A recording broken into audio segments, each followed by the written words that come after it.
حضرت شعبی رحمۃ اللہ علیہ اپنے زمانے کے مشہور محدث، فقیہ اور عالم تھے۔ ان کے علمی کمالات اور زہد و تقوی کے بے شمار مثالیں موجود ہیں۔ ان کی زندگی سے ایک واقعہ جو ان کے علم اور حکمت کو ظاہر کرتا ہے۔ ایک مرتبہ کسی شخص نے امام شعبی سے پوچھا، علم کیا ہے؟ حضرت شعبی نے فرمایا، علم یہ نہیں کہ تم اسے یاد کرو اور رٹ لو، بلکہ علم وہ ہے جو تمہارے کردار اور عمل میں ظاہر ہو۔ ایک اور موقع پر ان سے کسی نے ایک پیچیدہ مسئلہ پوچھا۔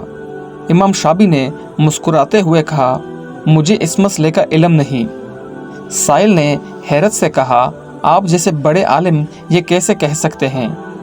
حضرت شعبی نے جواب دیا، علم کی بنیاد یہ ہے کہ انسان اپنی لا علمی کا اعتراف کرے جہاں اسے علم نہ ہو، کیونکہ صرف وہی شخص حقیقتاً عالم ہے جو اپنی حدود کو پہچانتا ہو۔